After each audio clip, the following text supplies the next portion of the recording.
సర్వాధికారి అయిన ప్రభువైన యేసుక్రీస్తు నామానికి మహిమ కలుగును గాక. ఆమేన్. 44వ వచనం, మీలో ఎవడైనను ప్రముఖుడై ఉండగోరినట్ల వాడు అందరికీ దాసుడై ఉండవాలి. స్తోత్ర మహాగణుడ, పరిశుద్ధుడా, మీ పాదాలకు లెక్కలేని స్తుతి స్తోత్రాలు.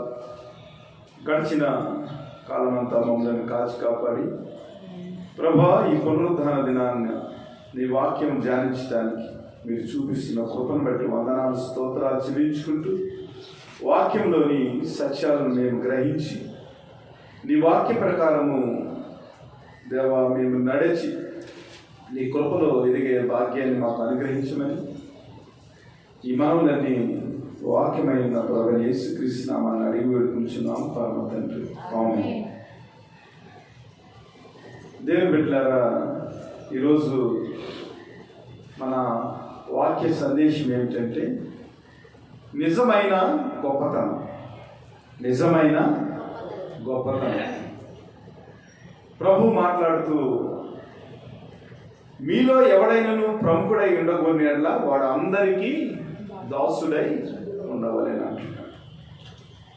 చదువుకున్న వాక్య భాగాన్ని కనుక మనం ఆలోచన చేసినట్లయితే జబదయి కుమారులైన యాకోబును యోహానును ఆయన దగ్గరకు వచ్చారు. తన తల్లితో కూడి వచ్చి ప్రభువైన యేసుక్రీస్తుని ఒక కోరిక వారు కోరుతున్నారు.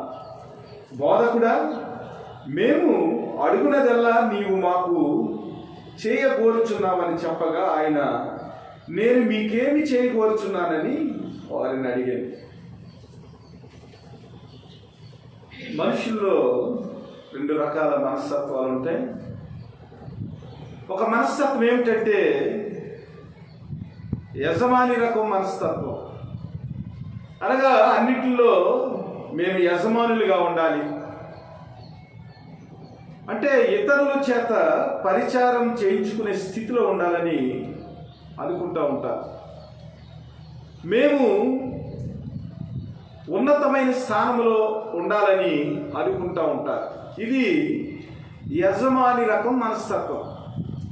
రెండవ మనస్తత్వం ఏమిటంటే సేవక మనస్తత్వం. అనగా అందరికీ సహాయం చేస్తూ అందరికీ ఏదో ఒక మేలు చేయాలి, అందరికీ మనం అనుగుణంగా మన జీవితాన్ని నడిపించుకోవాలనే ఆ సేవక మనస్తత్వంలో కొంతమంది ఉంటారు. అయితే మనం నేర్చుకోవాల్సింది ఏమిటంటే యజమాని రకం మనస్తత్వం విడిచిపెట్టి సేవక మనస్తత్వాన్ని మనం అలవర్చుకున్నప్పుడు మన జీవితంలో ప్రభువైన యేసుక్రీస్తు నేర్పించిన పాఠాలు మనము జీవించగలుగుతాం. ఇక్కడ జబదయి కుమారులు వచ్చారు. వచ్చి వీరేమడుతున్నారంటే, ప్రభా, మేము అడిగిందల్లా నీవు మాకు ఇస్తానని చెప్పావు కదా, మేము ఒక కోరిక కోరుచున్నాం. ఆ కోరిక ఎలా ఉంది? ఇదిగో నీ మహిమయందు నీ కుడివైపున ఒకడును నీ ఎడమ వైపున ఒకడును కూర్చున్నట్లు మాకు దయచేయమని వారు అడిగారు. 12 మంది శిష్యులు ఉన్నారు. కానీ ఈ జబదయి కుమారుల యొక్క కోరిక ఏమిటంటే ప్రభువైన యేసుక్రీస్తు యొక్క మహిమలోకి వెళ్ళినప్పుడు కుడివైపున ఎడమ వైపున దేవుని యొక్క సింహాసనానికి, అనగా ఉన్నతమైన స్థితిలో, అనగా దేవుని యొక్క సింహాసనం వైపున కూర్చుంటే ఒక గొప్ప స్థితిలో ఉండేదానికి వారు ఏం చేశారంటే దేవుణ్ణి ఒక కోరిక కోరారు. మంచిదే, ఎందుకంటే ప్రతి వారు కూడా ఉన్నతంగా ఉండాలని అనుకుంటాం. కానీ మనం కోరే కోరిక విషయంలో దేవుని యొక్క చిత్తం ఏమిటి, అసలు నిజమైన ప్రముఖమైన స్థితి ఏమిటి అని గమనించి మనం ఏం చేయాలంటే ప్రభువుని అడగాలి.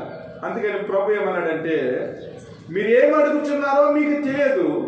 నేను త్రాగుచున్న గిన్నెలోనిది త్రాగుటైనను నేను పొందుచున్న బాప్తిస్మం పొందుటైనను మీ చేతనగునా అని వారిని అడగగా వారు మా చేతనగులనిది. అప్పుడు యేసు, నేను త్రాగుచున్న గిన్నెలోనిది మీరు త్రాగెదరు, నేను పొందుచున్న బాప్తిస్మం మీరు పొందెదరు, కానీ నా కుడివైపునను ఎడమ వైపునను కూర్చున్ననిచ్చుట నా వశములో లేదు. అది ఎవరికి సిద్ధపరచబడెనో వారికే దొరికినని వారితో చెప్పాను. దేవుని బిడ్డలారా, ఇక్కడ మనం అర్థం చేసుకోవాల్సింది ఏమిటంటే, ప్రభు యొక్క సేవ అనేది లేదా ప్రభు యొక్క చిత్తంలో మనం నడవటం అనేది చాలా కష్టమైన పనే. కానీ దేవుని యొక్క సహాయంతో మనం ప్రతిదీ కూడా చేయగలం. మనుషులకు అసాధ్యమైనది ప్రభు యేసుక్రీస్తు ద్వారా మన జీవితాల్లో సాధ్యాన్ని మనం చూడగలుగుతాం. ఇక్కడ ప్రభు ఏమన్నాడంటే, ఇదిగో నేను తాగే గిన్నెలోనిది మీరు త్రాగగలరా, అలాగే నేను పొందిన బాప్తిస్మం మీరు పొందగలరంటే, వారు ఏమన్నారంటే చాలా ఆచూకీగా, ప్రభా మీరు ఏ గిన్నె అయితే తాగారో నేను ఆ గిన్నె తాగేస్తాను, అలాగే మీరు ఏదైతే బాప్తిస్మం పొందారో ఆ బాప్తిస్మం కూడా మేము నెరవేరుస్తామని చెప్పారు. నిజంగా వారు చెప్పినట్లుగానే వారు నిజంగా ప్రభు యొక్క సేవను అందించడంలో, ప్రభు యొక్క శిలువను ప్రకటించడంలో, ప్రభువు పునరుద్ధానుడైన తర్వాత నిజంగా ప్రభు తాగిన గిన్నెలోనిది వారు తాగారు. అనగా శిలువ యొక్క శ్రమను వారు అనుభవించారు. అలాగే ఏదైతే ప్రభువుతోటి వారు ఒప్పందం చేసుకున్నారో దాన్ని కూడా వారు నిర్వర్తించారు. హేరోదు కాలంలో అపోస్తుల కార్యంలో మనం చూసినట్లయితే యోహాను దేవుని యొక్క సువార్త చెప్పినప్పుడు తన యొక్క తల నరికివేయబడింది. అనగా ప్రభువుకి ఇచ్చిన మాటను వారు ఏం చేశారంటే తూచా తప్పకుండా వారి జీవితంలో వారు ప్రవర్తించగలిగారు.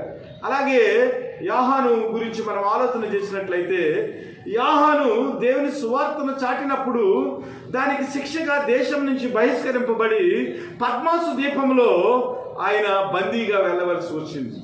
అయితే మన జీవితాల్లో మనం గమనించవలసిన విషయం ఏమిటంటే, ప్రభు మనల్ని పిలిచింది ఆయన యొక్క శిలువను గురించి మనం ప్రకటించటానికి, ఆయన యొక్క మరణం గురించి ప్రకటించడానికి, ఆయన పునరుత్థానంలో ఉన్న శక్తిని గురించి ఇతరులకు చెప్పడానికి, ప్రభువైన యేసుక్రీస్తే మార్గమని, ఆయనే జీవమని, ఆయనే మనల్ని విమోచించేవాడని, ఆయన ద్వారా తప్ప తండ్రి దగ్గరకు మనం వెళ్ళలేమని తెలుసుకుని మనము ప్రభువుని అంగీకరించాం.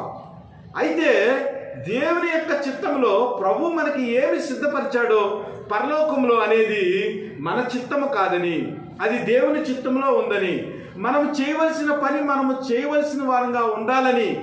ఇప్పుడు ఒక యజమాని దగ్గర మనం పని చేస్తున్నాం అనుకోండి, యజమాని దగ్గర పని చేస్తున్నప్పుడు యజమాని చెప్పిన ప్రతి పని మనం చేయాలి కదా, ఎందుకంటే యజమాని మనకు జీతం ఇస్తున్నాడు కదా. దేవుడు యజమానుడి గురించి, సేవకుడి గురించి మాట్లాడుతూ అంటాడు, యజమానట పొలం నుంచి వచ్చాడట, వచ్చిన తర్వాత ఈ దాసుడు, ఇంటి కూడా ఉన్న దాసుడు తన పని ముగించుకుని వెళ్ళిపోవాలని అనుకున్నాడంట. వెంటనే యజమాని అన్నాడంట, ఇదిగో నాకు మరి స్నానం చేయాలి, నాకు స్నానానికి నీళ్లు పెట్టు, అలాగే నేను భోజనం చేయాలి, నా భోజనానికి సిద్ధపరచు అన్నాడంట. అప్పుడు దాసుడు ఏం చేశాడు, యజమాని దగ్గర పని చేస్తున్నాడు కాబట్టి యజమాని చెప్పిన ప్రతి పని కూడా ముగించిన తర్వాతే తను ఇంటికి వెళ్ళాలి. అలాగే మన జీవితంలో కూడా ప్రభు ఇచ్చిన పనిని మనం ముగించి ప్రభు దగ్గరికి మనం చేరవలసిన వారంగా ఉన్నాం. అయితే మన యొక్క జీవితంలో మనం నేర్చుకోవాల్సింది ఏమిటంటే, దేవుడిచ్చే అనుగ్రహము లేదా దేవుడు మనకిచ్చే ఆ బహుమానం ఏదైతే ఉందో అది తండ్రి చేత నిర్ణయింపబడిందని మనం ఏం చేయాలంటే మన పనిని మనం చేసేవారిగా ఉండాలి. ఫలితము మనం ఊహించిన దానికంటే కూడా దేవుడు గొప్పగా ఇచ్చే దేవుడిగా ఉన్నాడని మనం గమనించి దేవుని యొక్క పనుల్లో మన విషయాలను గమనించి మనం ముందుకు సాగిపోతూ ఉండాలి. అయితే ఇక్కడ వారు ప్రముఖమైన స్థానాన్ని కోరారు. దాని గురించి దేవుడు వారితో మాట్లాడుతున్నాడు. మీరు కోరినది సబవే, నేను చెప్పినది మీరు చేయగలరు, కానీ దేవుని విషయంలో మీరు కోరుకున్నది ఇవ్వటానికి దేవుని యొక్క వశంలో ఉన్నది అని చెప్పారు. ఇలా చెప్పినప్పుడు 10 మంది శిష్యులు కూడా కోప్పడ్డారు. అయితే యేసు వారిని తన యొద్దకు పిలిచి వారితో ఇట్లనే, అన్యజనులలో అధికారులను ఎంచబడిన వారు వారి మీద ప్రభుత్వం చేయుదురు, వారిలో గొప్పవారు వారి మీద అధికారం చేయుదురని మీకు తెలియను. మీలో అలా ఉండకూడదు. మీలో ఎవడైనా గొప్పవాడై ఉండకూడని అట్లా వాడు మీకు పరిచారం చేయవాడై ఉండవలెను. మీలో ఎవడైనా ప్రముఖుడై ఉండకూడని అట్లా వాడు అందరికీ దాసుడై ఉండవలెను. ఇక్కడ ప్రభు ఈ లోకపరమైన పాఠము కాదు, కానీ పరలోక సంబంధిత పాఠాన్ని, అనగా పరలోకంలో మనం చేరేదానికి ప్రభు యొక్క ఆ ప్రతిఫలాన్ని, బహుమానం మనం పొందుకునేదానికి ఈ లోకంలో ఉండగా మనం ఎలాగ ఉండాలనేది ప్రభు నేర్పిస్తున్నాడు. జబదయ కుమారులకి శిష్యులకి కూడా ఒక తగాదా వచ్చేసింది. ఏమిటి? 10 మంది మేము ఇక్కడ ఉన్నాము, మాకు లేని ఆలోచన మీకు ఎందుకు వచ్చింది? మీరేనా ప్రముఖులు, మేము ప్రముఖులం కదా అని వారిలో వారికి ఒక వివాదం వచ్చి ఉండొచ్చు. అందుకని ప్రభువైన యేసుక్రీస్తు వారు శిష్యులు పిలిచి, ఇదిగో ఈ లోకంలో ఉన్న అధికారాన్ని గురించి మనం ఆలోచన చేసినట్లయితే అన్యజనులలో అధికారులను ఎంచబడిన వారు ప్రభుత్వం చేస్తారు, అలాగే గొప్పవారు వారి మీద అధికారం చేస్తారు. ఈ లోకానికి సంబంధించి గొప్పవారు, అధికారులు ఈ లోకాన్ని ఏలుతూ ఉంటారు, వారికి అధికారం నిర్ణయించబడింది. అయితే దేవుని యొక్క రాజ్యంలో అధికారం చేయాలనుకున్న వారు, దేవుని యొక్క రాజ్యంలో ప్రముఖమైన స్థానాన్ని సంపాదించుకోవాలని అనుకునేవారు ఈ లోకంలో ఎలాగ జీవించాలంటే, మీలో ఎవడైనాను గొప్పవాడై ఉండబోని ఎట్లా వాడు మీకు పరిచారం చేయువాడై ఉండాలి అంటున్నాడు. కాబట్టి పరలోక సంబంధిత విలువలకును ఈ లోక విలువలకును చాలా వ్యత్యాసం ఉంది. ప్రభువైన యేసుక్రీస్తు వారు మత్తయి శుభవార్తలో యోహాను గురించి మాట్లాడుతూ అంటారు. 11వ అధ్యాయము 11వ వచనంలో పరలోక విలువల గురించి దేవుడు ఉన్నతంగా యోహాను గురించి మాట్లాడుతూ అంటాడు. స్త్రీలు కనిన వారిలో బాప్తిసమిచ్చు యోహాను కంటే గొప్పవాడు పుట్టలేదని నిశ్చయముగా మీతో చెప్పుచున్నాను. అయినను పరలోక రాజ్యములో అల్పుడైన వాడు అతని కంటే గొప్పవాడు. దేవుని స్తోత్రం.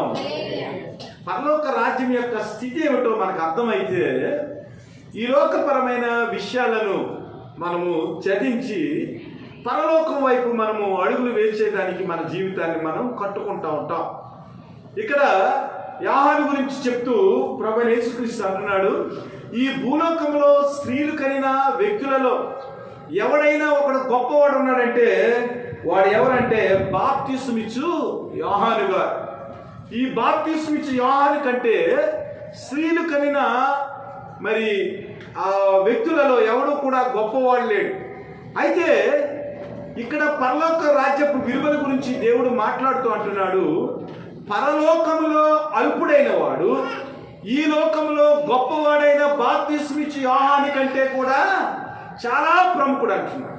అంటే నిజమైన గొప్పతనం ఏమిటంటే, ఎవడైతే పరలోక రాజ్యంలో ప్రవేశిస్తాడో, ఎవడైతే పరలోక రాజ్యానికి సంబంధించిన ఆ యొక్క విలువలను నేర్చుకుంటాడో, ప్రభువైన యేసుక్రీస్తు వారు ఏదైతే పరలోక సంబంధిత విలువలుగా ఎంచాడో ఆ విలువలను తన జీవితంలో ప్రవర్తించి ప్రభువుకు మహింకరంగా తన జీవితాన్ని నడిపించుకుంటాడో వాడు ఈ లోకంలో నిజమైన గొప్పవాడు. కానీ ఈ లోకంలో ఉన్న అధికారులు, ఈ లోకంలో ఉన్న ప్రభుత్వము, ఈ లోకంలో ఉన్న ప్రతి విధమైన ఆధిక్యతలు పరలోక సంబంధితమైన ఆధిక్యతలతో పోల్చినప్పుడు చాలా చిన్నవని ప్రభు ఏం చేస్తున్నాడంటే ఇక్కడ శిష్యులకు పాఠం నేర్పిస్తూ ఆయన అంటున్నాడు, మీలో గొప్పవాడైన వాడు పరిచారం చేయాలి. ఎందుకంటే మనుష్య కుమారుడు పరిచారము చేయించుకున్నటకు రాలేదు, కానీ పరిచారము చేయుటకును అనేకులకు ప్రతిగా విమోచన కనద్రయముగా తన ప్రాణమునిచ్చుటకు వచ్చిన అనగా ప్రభువైన యేసుక్రీస్తు తన గురించి చెప్తున్నాడు. ప్రభువైన దేవుడు మనుష్య కుమారుడిగా ఈ లోకానికి వచ్చాడు. ఆయన పరమాత్ముడు, సకల యుగములలో రాజై ఉన్నవాడు, అదృశ్యులకు దేవుడు, పరిశుద్ధుడు, యుగ యుగాలను పరిపాలించిన శక్తిగల దేవుడు. అలాంటి దేవుడు, ఆత్మస్వరూపి అయిన దేవుడు తన్ను తాను తగ్గించుకుని ఈ లోకానికి మనుష్య కుమారుడిగా వచ్చి ఆయన ఏం చేశాడంటే మనుషులకు పరిచర్య చేశాడు. అనగా తన శిష్యులకు ఆయన కాళ్ళు కడిగాడు. సృష్టికర్త, అక్షయుడకు దేవుడు, ఆయనకు మరణమే లేదు. ఒకవేళ మరణము బంధించినప్పటికి కూడా ఆ మరణం యొక్క సంఖ్యలను తెంపి మరణపు ముళ్ళును విరిచి ఆయన పరలోకానికి ఆరోహుడైన అక్షయుడకు దేవుడు. అలాంటి దేవుడు మరి ఈ లోకంలో మరి శిష్యులుగా ఉన్నవారిని, అనగా మనుష్యులుగా ఉన్న వారి యొక్క కాళ్ళను కడిగి ఆ కాళ్ళను ఆయన ఏం చేశాడంటే తుమాలుతో తుడిచాడు. కాబట్టి మనము పరలోక సంబంధితమైన విషయాల్లో ఎదిగేదానికి ప్రభు యొక్క ఉత్తమమైన లక్షణాలను మన జీవితంలో మనం ఏం చేయాలంటే సంపాదించుకోవాలి. మనిషి కుమారుడు పరిచారము చేయించుకోవటానికి రాలేదు, కానీ అందరికీ పరిచారం చేయటానికి వచ్చాడు. అనేకులకు ప్రతిగా విమోచన కనద్రయముగా తన ప్రాణమును ఇచ్చటానికి వచ్చాడని దేవుడు వారికి బోధించాడు. అనగా మీలో గొప్పవాడిగా ఉండాలనే వాడు ప్రతి వాడు కూడా ఇతరుల కొరకు, తన సహోదరుని కొరకు ప్రాణం ఇచ్చేవాడిగా, తన సహోదరుని ప్రేమించేవాడిగా, తన సహోదరికి లేదా తన సహోదరుడికి పరిచారం చేసే సేవ చేసేవారిగా ఉండాలనేది అక్కడ ప్రభువు యేసుక్రీస్తు శిష్యులకు చెప్తున్నట్టున్నాడు. ఇదిగో నేను ఎలాగైతే మీ కాళ్ళు కడిగానో, మీ కాళ్ళు తుడిచానో, మీరు కూడా మీ సహోదరులకు ఎలాగూ చేయటానికి నేను మీకు ఇక్కడ పరిచర్య చేశానని ప్రభు తన శిష్యులతో చెప్పినట్లుగా కనబడుతుంది. కాబట్టి నిజమైన గొప్పతనం ఏమిటంటే, నిజమైన ప్రముఖమైన స్థానం ఏమిటంటే, ఈ లోకములో యజమానిగా ఉండే మనస్తత్వం కాదు, కానీ ప్రభు అయిన యేసుక్రీస్తులాగా మనము ఇతరులకు పరిచారం చేసేదాన్ని, అనగా ఇతరుల యొక్క కష్టాలలో మనము వారికి సేవలు చేసేదానికి మనం ఏం చేయాలంటే మొదటి యజమాని యొక్క మనస్తత్వాన్ని పక్కన పెట్టి మనము సేవకుని యొక్క మనస్తత్వాన్ని మన జీవితంలో అలవర్చి పెట్టుకుని ప్రభు యొక్క ఆ పాఠాలను మనం హృదయంలో రాసుకుని ఇతరుల కొరకు మనము సేవక అనే ఆ వస్త్రాలు, సేవకుడనే ఆ ధర్మాన్ని మన జీవితంలో అలవర్చుకుని ప్రభు యొక్క పరలోకపు విలువలను మనం ఈ లోకంలో ఉండగానే నేర్చుకోవాలనేది మనం జ్ఞాపకం చేసుకోవాలి. ఎందుకంటే ఈ రోజుల్లో ప్రతి వారు కూడా గొప్పగా ఉండేదానికి తమ స్వార్థాన్ని ఉపయోగించుకుని అనేక మంది ఈ లోకపరమైన వ్యక్తులను నిచ్చినలుగా చేసుకుని ఈ లోకంలో గొప్పగా ఉండటానికి ప్రయత్నం చేస్తున్నారు. కానీ నిజమైన పరలోక స్థానములో దేవుడు అనుగ్రహించే ఆ అతి ముఖ్యమైన విలువలను మన జీవితంలో సంతరించుకుని దేవునికి విధేయత కలిగి దేవుడు చెప్పినట్లుగా మనము నడుచుకోలేక దేవుని యొక్క ఆశీర్వాదాలు మనము పొందుకోలేని పరిస్థితుల్లో ఉన్నామనే విషయాన్ని మనం గమనించాలి. నిజమైన గొప్పతనము, నిజమైన దేవుని యొక్క ప్రేమ మన జీవితంలో చూడాలంటే దేవుడు చెప్పిన ప్రతి ప్రమాణాన్ని మనం ఏం చేయాలంటే మన జీవితంలో నేర్చుకుని ముందుకు సాగేదానికి మనము ప్రయత్నం చేయాలనేది దేవుని యొక్క వాక్కు. కాబట్టి జబదయ్య కుమారులు లాంటి ఉన్నతమైన ఆశయాన్ని కలిగి ఉండటం మంచిదే.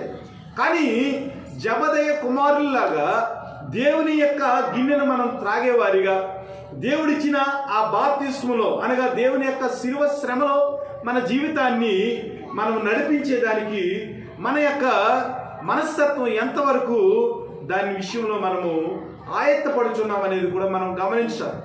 దేవుడి నుంచి అనేక రకాల మంచి బహుమతులు పొందుకోవాలని మనం అనుకుంటాం, కానీ దేవుడిచ్చిన ఆ గిన్నెలోనిది త్రాగాలని మనం అనుకోము.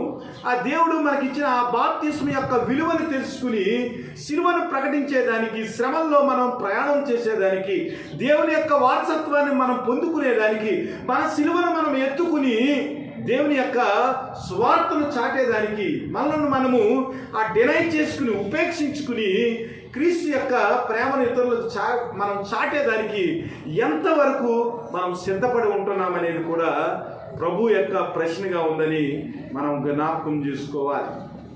దీని గురించి మాట్లాడుతూ ప్రభు అంటున్నాడు, నిజమైన గొప్పతనము మన జీవితాల్లో రావాలంటే, దేవుని యొక్క ప్రేమను మనం పొందాలంటే, నిజమైన గొప్పతనం పరలోక రాజ్యంలో మనం సంపాదించాలంటే ఈ లోకంలో గొప్పవారిగా ఉండటానికి, అనగా యాజకులుగా ఉండటానికి కుదరదని, ఈ లోకంలో సేవక మనస్తత్వాన్ని మనం పురస్కరించుకుని దేవుని యొక్క ప్రేమని లోకానికి చాటాలని దేవుడు ఎవరు గొప్పవారు, ఎవరిని దేవుడు గొప్పగా ఎంచాడనేది ఇక్కడ మనము లేఖన భాగాలను కనుక మనం చూసినట్లయితే 1 కొరింథీ 1:21 నుంచి మనం చదివినట్లయితే దేవుడు ఎవరిని గొప్పవారిగా ఎంచుతాడు, ఎవరిని ప్రముఖులుగా ఎంచుతాడనే విషయాలు ఇక్కడ మాట్లాడుతున్నాడు. 27 చదవండి. 21. దేవుని జ్ఞానానుసారముగా లోకము తన జ్ఞానము చేత దేవుణ్ణి ఎరగకుండినందున సువార్త ప్రకటనను వెర్రితనము చేత నమ్మిన వారిని రక్షించుట దేవుని దయాపూర్వక సంకల్పము ఆయను. యూదులు సూచక క్రియలు చేయమని అడుగుచున్నారు, గ్రీసు దేశస్థులు జ్ఞానము వెతుకుచున్నారు. అయితే మేము సిలువ వేయబడిన క్రీస్తుని ప్రకటించుచున్నాము. దేవుని స్తోత్రం. ఇక్కడ మనం ఆలోచించినట్లయితే ఇక్కడ చాలా మంది ఉన్నారు. శాస్త్రులు ఉన్నారు, జ్ఞానులు ఉన్నారు, తర్కశాస్త్రానికి సంబంధించిన వారు ఉన్నారు, ఈ లోక జ్ఞానంలో మహామేధవులైన వారు ఉన్నారు. వీరందరి గురించి దేవుడు మాట్లాడుతున్నారు. నిజమైన దేవుని జ్ఞానము, నిజమైన దేవుని యొక్క గొప్పతనం ఏమిటి అని మనం ఆలోచించినట్లయితే ఈ లోకంలో మంచి జ్ఞానం కలిగిన తత్వవేత్తలు, మంచి జ్ఞానం కలిగిన మేధో సంపత్తి కలిగిన వ్యక్తులు ప్రతిదాన్ని కూడా జ్ఞానంతో ఆలోచించి వేదాంతపరంగా అనేక విషయాలు తెలుసుకున్న జ్ఞానులు వీరందరికీ ఎలా కనపడుతుందంటే సిలువను గూర్చిన వార్త వారికి ఏమాత్రం కూడా అర్థం కావటం లేదు. ప్రియ దేవుని బిడ్డలారా, ఈ లోకంలో ఉన్న జ్ఞానము సిలువ జ్ఞానంతో పోల్చినప్పుడు అది సున్నాగా కనపడుతుంది. అందుకని దేవుడు అంటున్నాడు, దేవుని యొక్క దయాపూర్వకమైన సంకల్పం అంట సువార్త ప్రకటనను వెర్రితనము చేత నమ్మిన వారిని రక్షించటానికి దేవుని జ్ఞానము బయలుపడిందంట.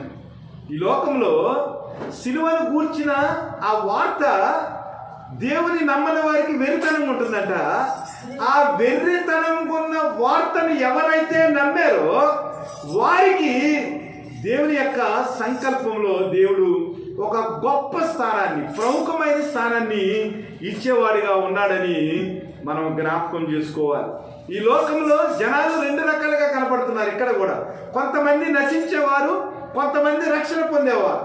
రక్షణ పొందేవారు ఎవరంటే ఈ సిలువ వార్త వెలితనంగా జ్ఞానులు కనపడినా కూడా సిలువే మమ్మల్ని రక్షిస్తుందని ఎవరైతే జ్ఞానం కలిగి ఆ సిలువ వార్తను అంగీకరిస్తారో వారు ఈ లోకంలో నశించిపోయే వారిగా కాకుండా పరలోకంలో జీవించే వారిగా కనబడుతున్నారు. అలాగే సిలువ వార్త నశించే వార్తని ఎవరైతే అనుకుంటున్నారో ఈ లోకంలో జ్ఞానవంతులుగా పిలువబడినప్పటికీ పరలోక రాజ్యంలో వారు నశించే వారిగా కనబడుతున్నారు.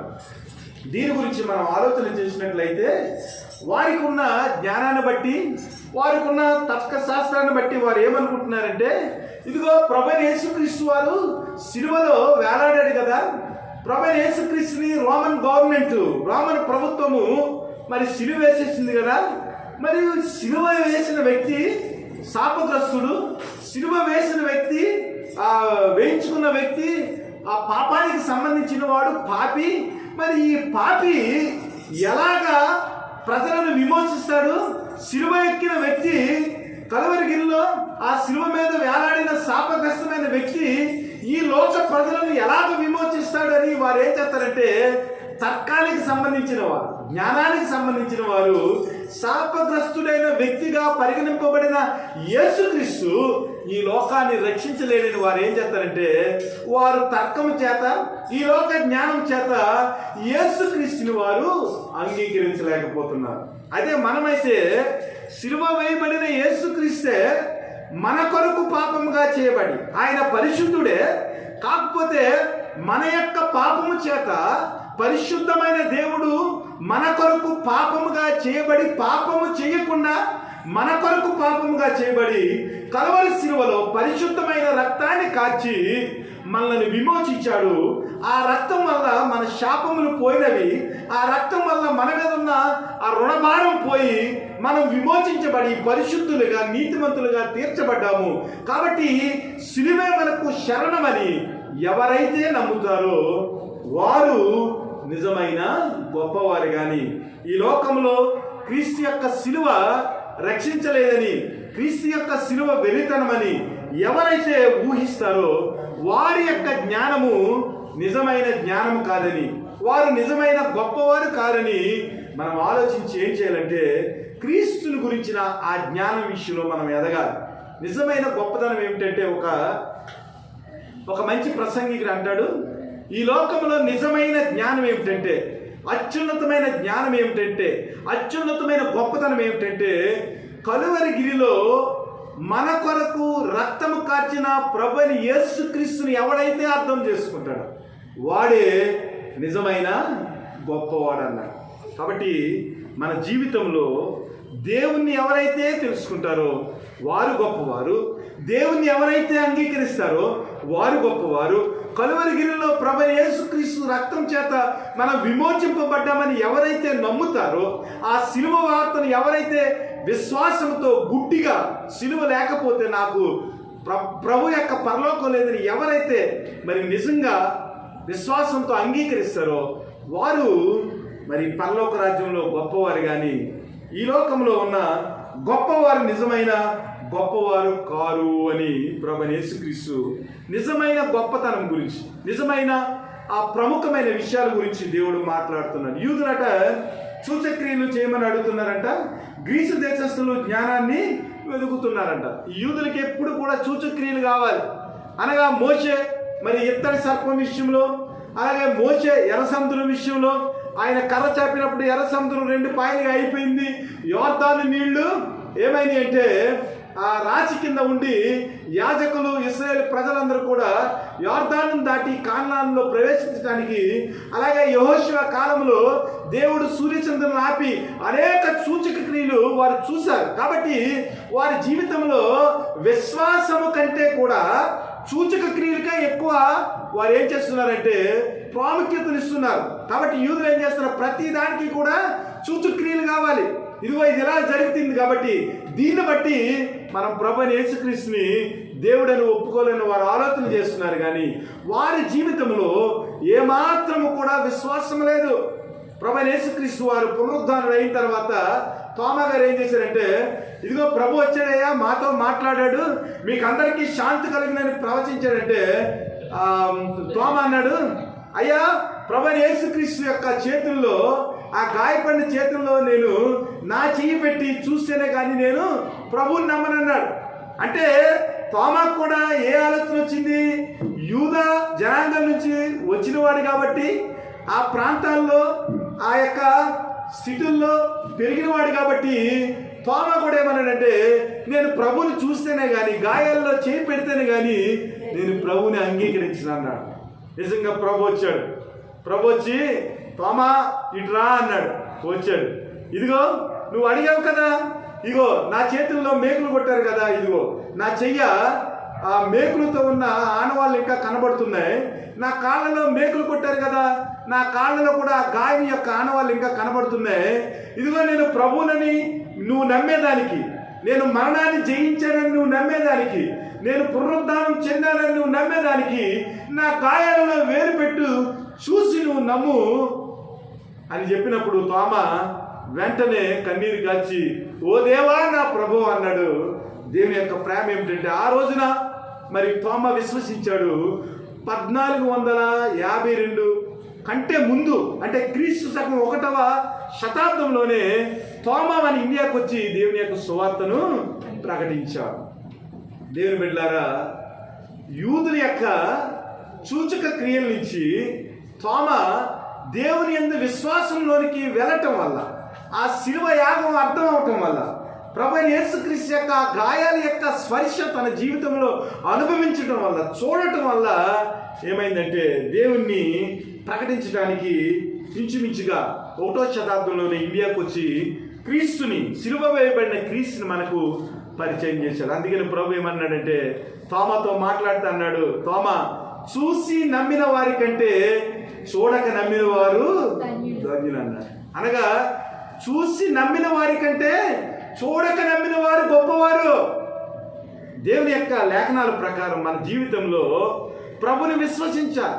యూదులైతే సూచక్రియలు అడుగుతున్నారు, అంచేపు వారికి సూచక్రియలు కావాలి, సముద్రం విడిపోవాలి, ఆకాశంలో సూర్యచంద్రులు ఆగిపోవాలి, ఇలాంటి సూచక్రియలు జరిగితేనే కానీ వారి జీవితంలో యేసుక్రీస్తుని నమ్మలేని పరిస్థితి. ఈ లోకంలో కూడా క్రైస్తవులు కూడా ఈ రోజున ప్రభువైన యేసుక్రీస్తుని ఎలాగ అంగీకరిస్తున్నారంటే వారి జీవితంలో స్వస్థతలు కావాలి, వారి జీవితంలో మంచి ఆర్థిక పరిస్థితి కావాలి, వారి జీవితంలో కావలసిన ఈ లోక సంబంధమైన ప్రతి విధమైన ఈవులు వస్తేనే ప్రభువైన యేసుక్రీస్తుని అంగీకరించే స్థితిలోనికి ఉన్నారు. కానీ ఈ లోకం ఈవుల కంటే, ఈ లోక స్థితి కంటే, ఈ లోకంలో ఉన్న జ్ఞానం కంటే, ఈ లోకంలో ఉన్న ఉద్యోగాల కంటే ప్రభువైన యేసుక్రీస్తు ఇచ్చే ఆ పరలోక స్థానము నిజమైన గొప్పతనమని, నిజమైన ప్రముఖమైన స్థానమని గమనించలేక ఈ రోజున అనేక మంది గ్రీసు దేశస్థుల వలె జ్ఞానం కొరకు యూదుల వలె సూచక్రియల గురించి వెంపర్లాడుతున్నారు. కానీ సిలువ వేయబడిన క్రీస్తుని వారి జీవితంలో అంగీకరించలేకపోతున్నారు. కాబట్టి ఈ లోకపరమైన విషయాల కంటే కూడా పరలోక సంబంధితమైన విషయాలు మన జీవితంలో నిజమైన గొప్పని మనం గ్రహించి యేసుక్రీస్తుని అంగీకరించే వారిగా ఉండాలి. ఇంకా మనం కిందకు చూసినట్లయితే ఆయన యూదులకు ఆటంకముగాను అన్యజనులకు వెరితనముగాను ఉన్నాడు. కాగా యూదులకేమి గ్రీసు దేశస్థులకేమి పిలువబడిన వారికి క్రీస్తు దేవుని శక్తియు దేవుని జ్ఞానమై ఉన్నాడు. దేవుని వెరితనము మనుష్యుల జ్ఞానము కంటే జ్ఞానము గలది, దేవుని బలహీనత మనుష్యుల బలము కంటే బలమైనది. అసలు దేవునికి వెర్రితనమే ఉండదు. కానీ ఒకవేళ దేవునికి వెర్రితనం ఉందని ఈ లోకంలో ఉన్న యూదులు, ఈ లోకంలో ఉన్న గ్రీసు దేశస్తులు అనుకుంటే ఆ వెర్రితనం కంటే కూడా దేవుని యొక్క వెర్రితనం చాలా జ్ఞానం గలది. ఒకవేళ దేవుడు సిలువ ఎక్కాడు కాబట్టి, బలహీనుడు కాబట్టి, వారిని ఏమీ చేయలేదు కాబట్టి, బలహీనుడు కాబట్టి, శాపగ్రస్తుడు కాబట్టి ఆయన సిలువ ఎక్కాడని వాళ్ళు అనుకుంటే దేవుని యొక్క బలహీనత మనుష్యుల బలము కంటే కూడా గొప్పది. మనుషుల యొక్క జ్ఞానం కంటే దేవుని వెరితనం గొప్పది, మనుషుల యొక్క బలము కంటే దేవుని యొక్క బలహీనత గొప్పది.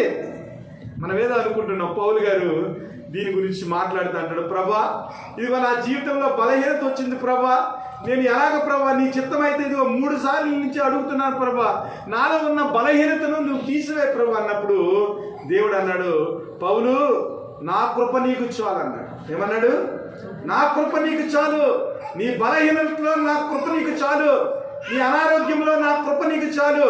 ఈ కృప ఎంతదంటే, ఈ కృప గురించి మనం ఆలోచన చేసినట్లయితే దేవుని యొక్క కృప అంట మన జీవము కంటే గొప్పదంట. అంటే మన జీవితము కంటే, మన జీవించే జీవితము కంటే, మనలో ఉన్న జీవము కంటే దేవుని యొక్క కృప జీవము కంటే ఉత్తమమైంది అంటున్నాడు అని పౌలు అన్నాడు. పౌలు నా కృప నీకు చాలు, నీ బలహీనతలో నా బలాన్ని నీకు పూరించదని అంటున్నాడు. మన యొక్క బలహీనతలో దేవుని యొక్క బలాన్ని ఏం చేస్తాడంట? ఆయన కాంపన్సేట్ చేస్తాడు. నిజంగా మన బలహీనులు అండి. మనం ఏమనుకుంటామంటే దేవునికి ప్రార్థన చేసినప్పుడు ప్రభువా నన్ను బలపరచు ప్రభువా, నన్ను బలపరచు ప్రభువా. మరి మన బలము మనం బలపరచబడిన తర్వాత ఏదో టైంకి మళ్ళీ మనం బలహీనం అయిపోతాం కదా. ఎన్నాళ్ళు మనం ప్రార్థనకు వచ్చినా ప్రార్థన ఎలా చేయాలో మనకు తెలియదు. మనం చేయవలసిన ప్రార్థన ఏమిటంటే, ప్రభువా నన్ను బలపరచు ప్రభువా అని కంటే, ప్రభువా నా బలహీనతలో నీ బలాన్ని నాకు ఈ ప్రభువా. ఒకవేళ మన బలహీనతలో దేవుని యొక్క బలాన్ని మనం పొందుకున్నాం అనుకోండి, అది ఎప్పటికీ కూడా నశించుకొని బలము దేవుని బలం. కాబట్టి మన బలం అయితే కొన్నాళ్ళ తర్వాత పోతుంది, కానీ దేవుని యొక్క బలాన్ని మన జీవితంలో మనం అడిగినప్పుడు ఆ బలం ఏం చేస్తుందంటే పరలోక రాజ్యం వరకు మనను నడిపిస్తుంది. కాబట్టి ఇక్కడ ఏమన్నాడంటే, పిలువబడిన వారికే క్రీస్తు దేవుని శక్తియు దేవుని జ్ఞానమై ఉన్నది. అనగా దేవుని చేత పిలువబడిన వ్యక్తులు, సిలువను అంగీకరించిన వ్యక్తులు, సిలువ వార్తను తమ జీవితాల్లో విశ్వసించిన వ్యక్తులకి దేవుడు ఎలా ఉన్నాడంటే, క్రీస్తు ఎలా ఉన్నాడంటే, ప్రభువైన యేసుక్రీస్తు సిలువలో మన కొరకు రక్తం కార్చిన క్రీస్తు ఎలా ఉన్నాడంటే దేవుని శక్తిగా, దేవుని జ్ఞానంగా మన జీవితాలకు దేవుడు అనుగ్రహింపబడ్డాడు. ఎవరికి? పిలువబడిన వారు. మరి ఎవరిని పిలిచాడు ప్రభు? తెలివైన వాళ్ళని పిలిచాడా? తర్కశాస్త్రం చదివిన వాళ్ళని పిలిచాడా? వేదాంతం చదివిన వాళ్ళని పిలిచాడా? ఈ లోకంలో అనేక గూఢార్థాలతో, ఒక మంచి వ్యాకరణంతో, మంచి భాషతో 4-5 భాషలు మాట్లాడే వాటిని పిలిచాడా దేవుడు? అలాంటి వాళ్ళని ఎవరిని పిలవలేదు. చేపలు పట్టుకునే వాళ్ళని పిలిచాడు ఆయన, సుంకర్ని పిలిచాడు. ఈ లోకంలో పాపులుగా పిలువబడిన వారిని ఆయన పిలిచి వారి చేత ఈ జ్ఞానం గల వాళ్ళన్న వారు ఎవరైతే ఉన్నారో వాళ్ళని వీళ్ళ చేత ఓడించేలాగా ఎన్నిక లేని ప్రజలను ప్రభు ఏం చేశాడంటే పిలిచి ఆయన యొక్క ఉన్నతమైన జ్ఞానాన్ని, ఉన్నతమైన శక్తిని వారికి అనుగ్రహించి ఈ లోకంలో వారిని గొప్పవారిగా చేశారు. అనగా దేవుని యొక్క జ్ఞానాన్ని, దేవుని యొక్క శక్తిని ఎవరైతే పొందుకున్నారో వారు నిజమైన ఘనమైన స్థితిలో ఉన్నవారు, నిజమైన గొప్పతనాన్ని వారి జీవితంలో పొందుకున్నవారు. కాబట్టి సహోదరులారా, మిమ్మును పిలిచిన పిలుపుని చూడుడి. మీలో లోకరీతిని జ్ఞానులైనను, గనులైనను, గొప్ప వంశముల వారినైనను అనేకులు పిలువబడలేదు. కానీ ఏ శరీరయు దేవుని ఎదుట అతిశయింపకుండినట్లు జ్ఞానులను సిగ్గుపరచుటకు లోకములో నుండి వెళ్ళు వారిని దేవుడు ఏర్పరచుకుని ఉన్నాడు. బలవంతులైన వారిని సిగ్గుపరచుటకు లోకంలో బలహీనులైన వారిని దేవుడు ఏర్పరచుకున్నాడు. ఎన్నికైన వారిని వ్యర్థము చేయుటకు లోకములో నీచులైన వారిని, తృణీకరింపబడిన వారిని, ఎన్నిక లేని వారిని దేవుడు ఏర్పరచుకుని ఉన్నాడు. అయితే ఆయన మూలముగా మీరు క్రీస్తునందు ఉన్నారు.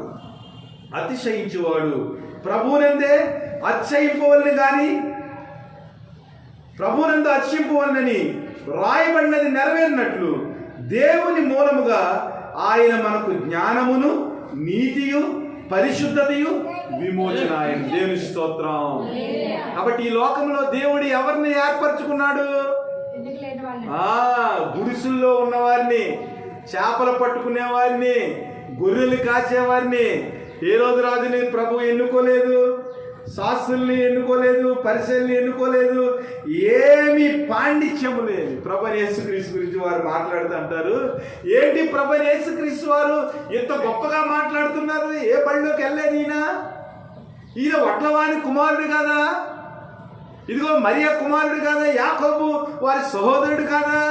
ఏంటి ఇంత పాండిత్యం ఎలాగొచ్చింది ఇతనికి?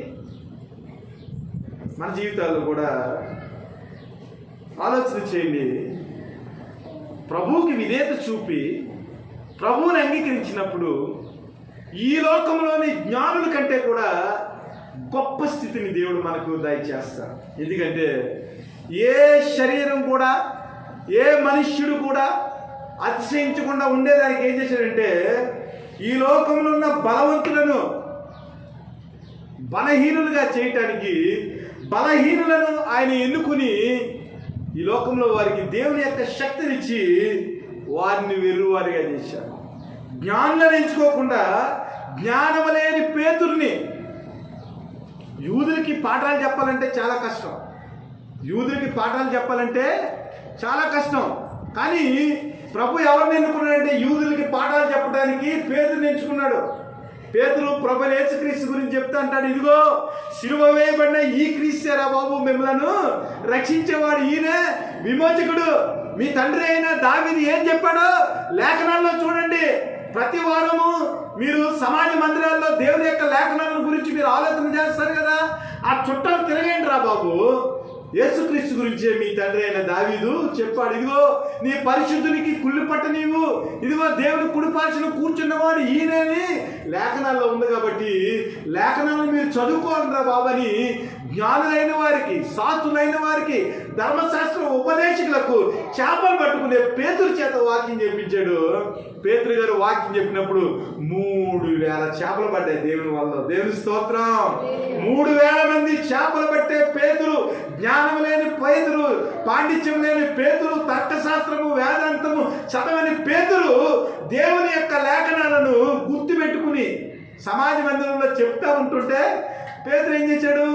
గుర్తుపట్టుకున్నాడు. మన కృపారత్న గారు గుర్తుపట్టుకుని పాటలు పాడినట్టు పట్టుకుని ఆ వాక్యం చెప్తా ఉంటే అప్పుడు శాస్త్రాలు చదివిన పరిశీలకు, శాస్త్రాలు ధర్మశాస్త్రాన్ని వల్లించిన శాస్త్రులకు, వీళ్ళందరికీ లేఖర్లకు అందరికీ కూడా వాక్యం అర్థమైంది. కాబట్టి ఈ జ్ఞానవంతులు, ఈ లోకంలో జ్ఞానం ఉన్న వాళ్ళని సిగ్గుపరిచేదానికి జ్ఞానం లేని వ్యక్తులను ఆయన ఎన్నుకుని వారి చేత సిలువను గూర్చిన వార్తను చెప్పిస్తున్నాడు. కాబట్టి ఈ లోకంలో ఎన్నికైన వారు, అధికారులైన వారు, మనం ఏమనుకోండి, ఈ లోకంలో అధికారం కావాలనుకుంటాం, ఈ లోకంలో గొప్పతనం కావాలనుకుంటున్నాం. కానీ దేవుడి చేత పిలువబడిన వారుగా, దేవుని యొక్క చేతిలో వాడబడే పాత్రగా మనం ఉన్నట్లయితే మన జీవితంలో ఏ రకమైన పరిస్థితుల్లో నివసిస్తున్నప్పటికీ, అనేక రకమైన సదుపాయాలు మనం లేకపోయినప్పటికీ, ఈ లోకంలో ఏ విధమైన పదవులు లేనప్పటికీ దేవుని చేత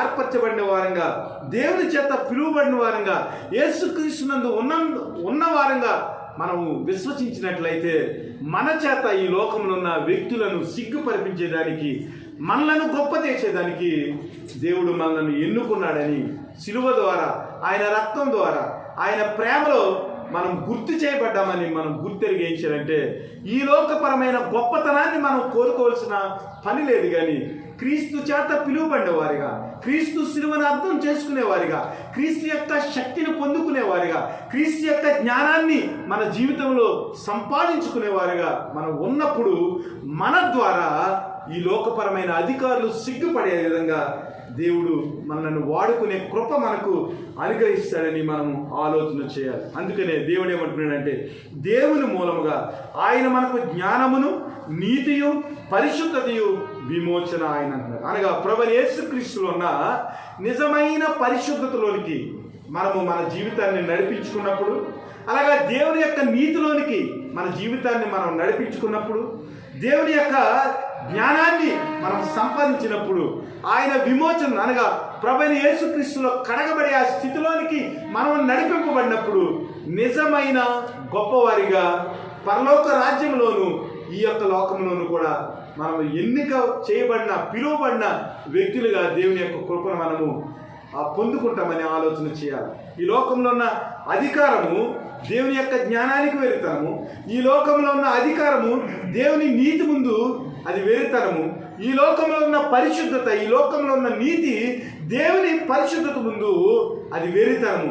ఈ లోకంలో ఉన్న విమోచన కంటే యేసుక్రీస్తు రక్తంలో ఉన్న ఆ విమోచన మరి ఈ లోకంలో ఉన్న అనేక విషయాల కంటే కూడా అది గొప్పది. కాబట్టి యేసుక్రీస్తులో ఉన్న ఆ జ్ఞానాన్ని, యేసుక్రీస్తులో ఉన్న ఆ నీతిని, యేసుక్రీస్తులో ఉన్న ఆ పరిశుద్ధతను, యేసుక్రీస్తులో ఉన్న ఆ విమోచనము మనం ఏం చేయాలంటే క్రీస్తునందు ఉన్నవారిగా మనం సంపాదించుకున్నప్పుడు పరలోకంలో గొప్ప స్థానాన్ని మనం పొందుకుంటాం.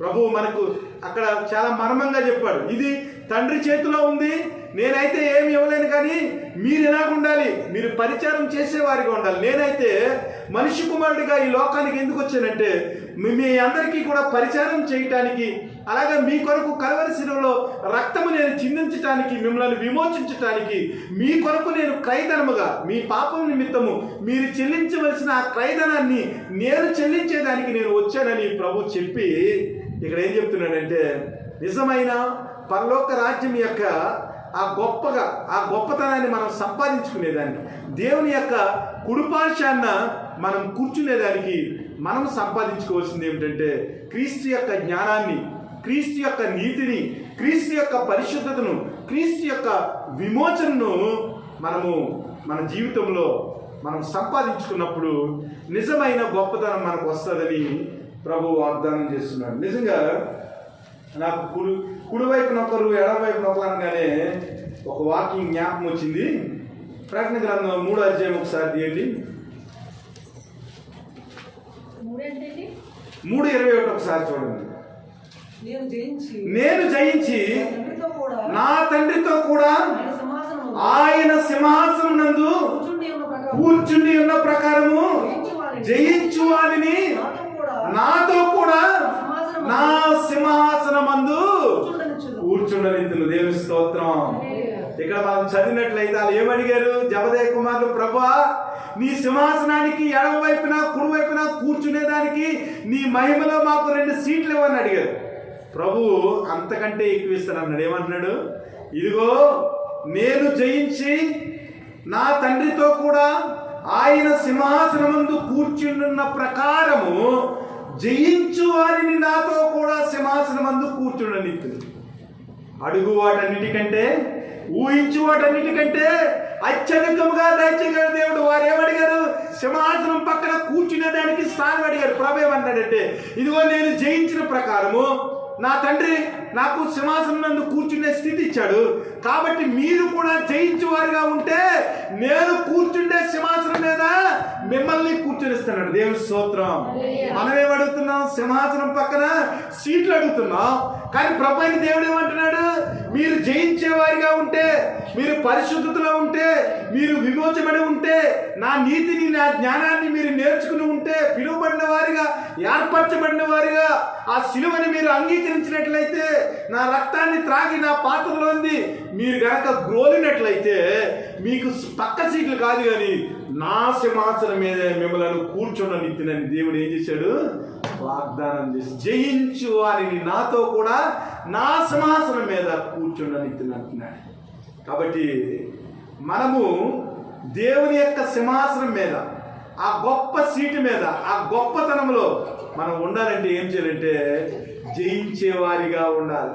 ఈ లోకపు శ్రమలను, ఈ లోకపు విధానాలను, ఈ లోకపు ఆచారాలను, ఈ లోకపు అనేక విషయాలను మనము జయించి క్రీస్తుతో కూడా తండ్రి అనుగ్రహించిన ఆ సింహాసనం మీద కూర్చునేదానికి మనము ఈ లోకము దాని ఆశలను జయించేవారిగా మన జీవితాన్ని ఏం చేయాలంటే ముందుకు నడిపించుకోవాలి. అప్పుడు మనకి సీట్లు కాదు కానీ డైరెక్ట్ సింహాసనమే దేవుడు ఇస్తానని మనకు వాగ్దానం చేశాడు. ఒక మాట చూద్దాం. ఇర్మియా గ్రంథము 8వ అధ్యాయము. ఇశ్రాయేలు గురించి దేవుడు మాట్లాడుతున్నాడు. ఇందాక కొత్త నిబంధన విశ్వాసుల గురించి దేవుడు మాట్లాడాడు. ఇక్కడ ఇశ్రాయేలు యొక్క జీవితాన్ని కూడా మనం ఆలోచన చేసి 8వ అధ్యాయం 4 నుంచి మనం 9 వరకు చదివినట్లయితే, మరియు యెహోవా సెలవిచ్చుచున్నాడని వారితో చెప్పుము, మనుషులు పడి తిరిగి లేవకుందురా, తొలగిపోయిన తర్వాత మనుషులు తిరిగి రారా? యెరూషలేము ప్రజలు ఎలా విశ్వాసఘాతులై నిత్యము ద్రోహము చేయుచున్నారు. వారు మోసమును ఆశ్రయం చేసుకుని తిరిగి రాలేమని ఎలా చెప్పుచున్నారు. నేను చెవి ఎక్కి వారి మాటలు వినుచున్నాను, పనికి మారిన మాటలు వారు మాట్లాడుకొనుచున్నారు. నేనేమి చేసినని చెప్పి తన చెడుతనమును గూర్చి పశ్చాత్తాపడి వాడు ఒక్కడును లేకపోయాను. యుద్ధమునకు చొరబడు గుర్రముల వలె ప్రతి వాడును తనకిష్టమైన మార్గమున తిరుగుచున్నాడు. ఆకాశమున ఎగురు సందుబుడ్డి కొంగయ్యను తన కాలములు ఎరుగును. తెల్ల గొబ్బయు మంగళ కత్తిపీటయు ఓదే కొరుకును తాము రావలసిన కాలమును ఎరుగును. అయితే నా ప్రజలు యెహోవా న్యాయవిధిని ఎరుగరు. మేము జ్ఞానులమనియు యెహోవా ధర్మశాస్త్రం మా యొద్ద ఉన్నదనియు మీరేలందరూ. నిజమే గాని శాస్త్రులు కల్లకలము అబద్ధముగా దానికి అపార్థము చేయుచున్నది. జ్ఞానులు అవమానం నొందిన వారే, వారు విస్మయం పొంది చిక్కున పడి ఉన్నారు. వారు యెహోవా వాక్యమును నిరాకరించిన వారు, వారికి ఏ పాటి జ్ఞానము కలదు. ఇశ్రాయేలు గురించి ఇర్మియా ద్వారా వాక్కు, పౌలు గారి ద్వారా కొరింథీయులకు ఎలాగైతే వాక్కో, యేసుక్రీస్తు ద్వారా శిష్యులకు ఎలాగైతే వాక్కో, అలాగే ఇశ్రాయేలు కూడా మాట్లాడుతున్నాడు. ఇశ్రాయేలుకి చేసిన దేవుడు చేసిన కార్యాలను వారు మర్చిపోయారు. దేవుని యొక్క ఆత్మీయతలో వారు వెనకబడిపోయారు. కాబట్టి దేవుడు ఒక అవకాశం ఇస్తున్నాడు, మనకు కూడా ఒక అవకాశం ఇస్తున్నాడు. ఇశ్రాయేలు ద్వారా మనుషులు పడి తిరిగి లేవకుందురా, తొలగిపోయిన తర్వాత మనుషులు తిరిగి రారా?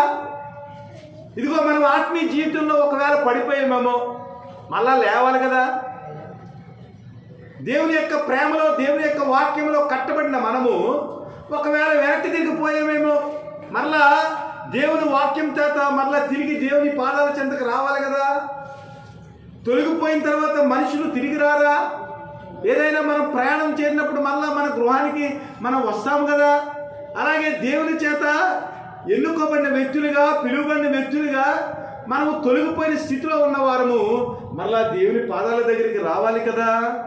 యెరూషలేము ప్రజలు ఎలా విశ్వాసఘాతుకులై నిత్యము ద్రోహము చేయుచున్నారు. వారు మోసమును ఆశ్రయం చేసుకుని తిరిగి రామని ఎలా చెప్పుచున్నారు. దేవుని బిడ్డలారా, దేవుడు ఒక అవకాశం ఇస్తున్నాడు. ఇంకా ప్రభు నమ్మకపోయినట్లయితే, దేవుణ్ణి మనం విశ్వసించి ఒకవేళ ఉద్యమ స్థితిలో పడిపోయినట్లయితే, దేవుడు ఈ రోజున ఒక ఆహ్వానాన్ని పలుకుతున్నాడు.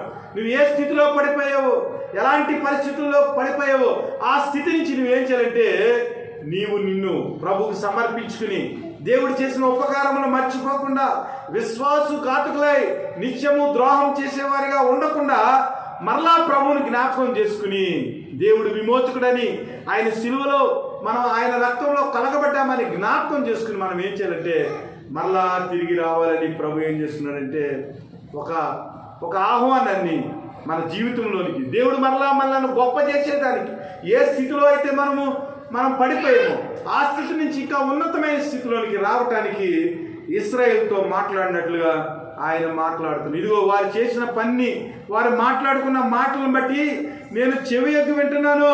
వారు పనికి మాలిన మాటలు మాట్లాడుకుంటున్నారు, నా వాక్యాన్ని గురించి మాట్లాడుకుంటా లేదు, నేను చేసిన విమోచన కార్యాన్ని జ్ఞాపకం చేసుకుంటా లేదు. వారి జీవితాల్లో దేవుడు ఏమై ఉన్నాడో మర్చిపోయారు. వారు ఏం చేస్తారంటే వారి సమయాన్ని అంతటినీ కూడా వారు కళ్ళబొల్లి మాటలతో వారు మాట్లాడుకున్నప్పుడు నేను వింటున్నాను.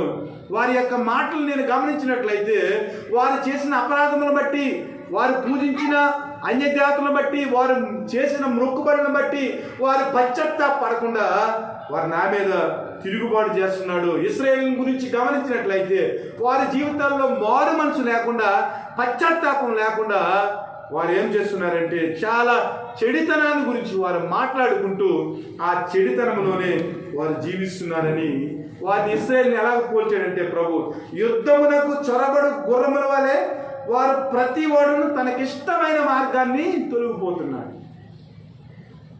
ఇప్పుడు మనం యుద్ధంలోకి వెళ్ళిన తర్వాత గుర్రం ఎలా ఉంటుందంటే, ఎటేపు కత్తి వస్తుందో దాన్ని తప్పించుకున్నట్టు ఇష్టం వచ్చినట్లుగా అది వెళ్ళిపోతుంది. దానికి ఒక డైరెక్షన్ ఉండదు. యుద్ధంలో గుర్రంలో మనం ఆలోచన చేసినట్లయితే, మనం గుర్రం మేత మేసినప్పుడు చాలా టీవీగా ఇలాగ తింటా ఇలాగంట అది మేస్తూ ఉంటుంది. మరి యుద్ధంలో అలాగ అవుతుందా? కకలాపికలం అయిపోద్ది. ఎవడైనా కత్తి ఎలాగంటే తెగిపోద్ది గుర్రం. కాబట్టి ఇశ్రాయేలు యొక్క పరిస్థితి ఎలా ఉందంటే, యుద్ధంలో గుర్రాలు ఎలాగైతే తనకి ఇష్టం వచ్చిన మార్గాన్ని వెళ్ళిపోతాయో, అలాగే ఇశ్రాయేలు కూడా దేవుని వైపు చూడకుండా, దేవుని ఆశ్రయించకుండా యుద్ధంలో గుర్రాలు ఎలాగైతే కన్ఫ్యూజన్లో వెళ్ళిపోతున్నాయో, ఇశ్రాయేలు జీవితం కూడా కన్ఫ్యూజన్లో ఉన్నారు.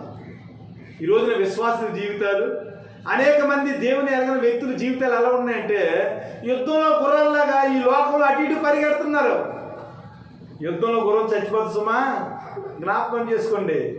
కాబట్టి దేవుని వైపు తిరిగి రావాలని, మనకిష్టమైన మార్గాలు కాకుండా ప్రభుకి ఇష్టమైన మార్గంలో మన జీవితాన్ని మనం కట్టుకున్నప్పుడు నిజమైన గొప్ప వ్యక్తులుగా పరలోకంలో మనం గణించబడతామని మనం జ్ఞాపకం చేసుకుని దేవుని దగ్గరికి మనం తిరిగి రావాలి. ఇక్కడ కొన్ని పక్షుల గురించి మాట్లాడుతున్నాడు. ఆకాశమునకు ఎగిరిన సంగుపుట్టి కొంగైనను తన కాలము నెరుగును, తెల్ల గువ్వయు మంగలి కత్తి పిట్టయు ఓది కొరుకును తాము రావాల్సిన కాలము నెరుగును, అయితే నా ప్రజలు యెహోవా న్యాయ విధిని ఎరుగరు అంటున్నారు. ఈ పక్షుల గురించి మనం ఆలోచన చేసినట్లయితే, ఏ ఏ పక్షులు తినాలి, ఏ ఏ పక్షులను మనం తినకూడదు, ఏ జంతువులను తినాలి, ఏ ఏ జంతువులను తినకూడదు అనేది దేవుడు ఒక న్యాయ విధిని వారికి ఇచ్చాడు. ఇక్కడ చదవబడిన ఈ పక్షులన్నీ కూడా నిషిద్ధమైన పక్షులు. అంటే ఇశ్రాయేలీలు తమ భోజనంలో ఆ పక్షులను తినకూడదు, ఆ పక్షుల జోలికి వారు వెళ్ళకూడదు. ఈ సంగుబుడ్డి కొంగ కానీ, అలాగే తెల్లగువ్వ కానీ, మంగళ కత్తి పిట్ట కానీ, ఓద కొరుకు కానీ, ఈ పిట్టలన్నీ కూడా వీటిని ఏటిని కూడా నిషిద్ధమైన పక్షులు కాబట్టి, హేయమైన పక్షులు కాబట్టి వాటిని తినటానికి ఇశ్రాయేలీలకి ఏమాత్రం అధికారం లేదు మోసే ఇచ్చిన ధర్మశాస్త్రం ప్రకారం. అయితే ఇక్కడ విషయం ఏమిటంటే, అలాంటి పక్షులు, నిషిద్ధమైన పక్షులు, దేవుని దృష్టిలో హేయమైన పక్షులు ఏం చేస్తున్నాయంటే, తమ తమ కాలాలను ఎరిగి, తమ గమ్యాలను ఎరిగి అవి ఏం చేస్తున్నాయంటే తన ప్రాణాన్ని రక్షించుకునేదానికి చాలా తెలివిగా ప్రవర్తిస్తున్నాయి. కానీ ఇశ్రాయేలీయులు దేవుని చేత ఎన్నుకోబడిన వ్యక్తులుగా ఉన్నవారు హేయమైన పక్షుల కంటే, నిషిద్ధమైన పక్షుల కంటే కూడా జ్ఞానం లేని వ్యక్తులుగా తమ జీవితాల్లో వారు ప్రవర్తిస్తున్నారు. దేవుని వైపు తిరిగిన వారు కారు. ఈ రోజులు కూడా అనేక సంవత్సరాల నుంచి సిలువను గూర్చిన వార్త, యేసుక్రీస్తు యొక్క జ్ఞానం గురించి, యేసుక్రీస్తు యొక్క పరిశుద్ధత గురించి, యేసుక్రీస్తులో ఉన్న విమోచన గురించి, అనేక విషయాల గురించి మనం ప్రకటన చేస్తున్నప్పటికీ కూడా, దేవుని చేత పిలువబడిన స్థితిలో మనం ఉన్నప్పటికీ కూడా నిషిద్ధమైన పక్షులకు ఉంది కానీ జ్ఞానము ఈ లోకంలో క్రీస్తుని అంగీకరించిన వారికంటే హీనమైన స్థితిలో వారు బ్రతుకుతున్నట్లుగా మనం గమనించాం. అనగా ఈ లోకంలో ఎలాంటి స్థితిలో ఉన్నప్పటికీ కూడా యేసుక్రీస్తు వైపు తిరగని వాడు హేయమైన వాడు, యేసుక్రీస్తుని అంగీకరించిన వాడు నిషిద్ధమైన వాడు. అనగా పరలోక రాజ్యంలో వారికి ఏమాత్రం కూడా అవకాశం లేని పరిస్థితి. కాబట్టి మన జీవితంలో దేవుని బిడ్డలారా, ప్రతి సమయం కూడా విలువైనది, ప్రతి సమయం కూడా అనుకూలమైన సమయం. హేయమైన వస్తువులు, ప్రభువైన యేసుక్రీస్తు వారు పరిచయులతోటి శాస్త్రంతో మాట్లాడుతూ అంటారు, ఒరే పిచ్చోళ్ళారా, మీ చేతుల్లో ధర్మశాస్త్రం ఉంది, లేఖనాలు ఉన్నాయి, చుట్లు ఉన్నాయని మీరు అనుకుంటున్నారు, కానీ మీకంటే వేశ్యలు, వ్యభిచారులు, దేవుని ఎరగని వారు మీకంటే ముందు పరలోక రాజ్యానికి వచ్చేస్తారు రా అంటున్నారు. ఎన్నో సంవత్సరాల నుంచి దేవుని వాక్యం వింటున్నారు, కానీ ప్రభువుని అంగీకరించలేని స్థితి. ఇశ్రాయేలు జీవితంలో కూడా యెహోవా యొక్క ఆ న్యాయ విధి ఏమిటో వారికి అర్థం కావటం లేదు, ధర్మశాస్త్రం ఎందుకు ఇచ్చాడో వారికి అర్థం కావటం లేదు, దేవుని యొక్క వాక్యం ఏంటో వారికి అర్థం కాలేని పరిస్థితుల్లో వారు ఉన్నారు. పైగా ఏమనుకున్నారంటే, మేము జ్ఞానులు అని, యెహోవా ధర్మశాస్త్రము మా యొద్ద ఉందని, మాకు ఏమాత్రము ఇబ్బంది లేదు, ధర్మశాస్త్రం మా చేతుల్లో ఉంది కాబట్టి మేము పరలోక రాజ్యం వెళ్ళిపోతామని అనుకుంటున్నారు. కానీ దేవుడు ఏమంటున్నాడంటే, పరలోక రాజ్యానికి సంబంధించిన విలువలతో మీరు ఉండాలి రబ్బాయ్.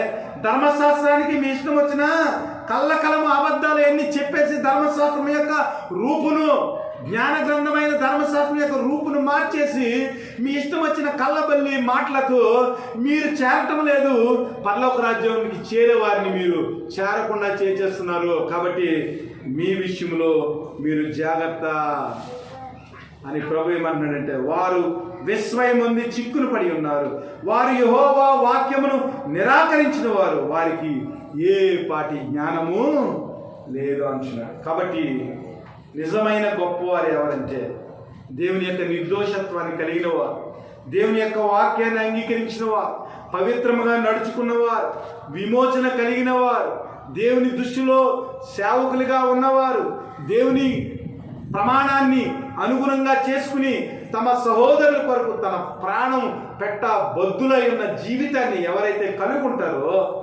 వారు నిజమైన గొప్పతనాన్ని, ప్రభువైన యేసుక్రీస్తు యొక్క రాజ్యంలో నిజమైన ఉన్నతమైన స్థానాన్ని, దేవుని యొక్క సింహాసనం పక్కన కూర్చుంటమే కాదు కానీ దేవుని యొక్క సింహాసనాన్ని అధిష్ఠించే జయము కలిగిన వ్యక్తులుగా, ఈ లోక ఆశలను జయించిన వ్యక్తులుగా, క్రీస్తు యొక్క ఆ మహోన్నతమైన స్థానములో కూర్చునే కుమారులుగా దేవుడు మనల్ని పిలిచాడని జ్ఞాపకం చేసుకుని, ఇశ్రాయేలు బైబిల్ మా చేతిలో ఉంది కదా, ఇంకా బోలని సంవత్సరాలు ఉన్నాయి, అప్పుడు రక్షింపబడదాములే, బైబిల్ మా చేతిలో ఉంది, పాప క్షమాపణ పొందేసి పరలోక రాజ్యం వెళ్ళిపోతారని అనుకునే వాళ్ళు ఉన్నారు.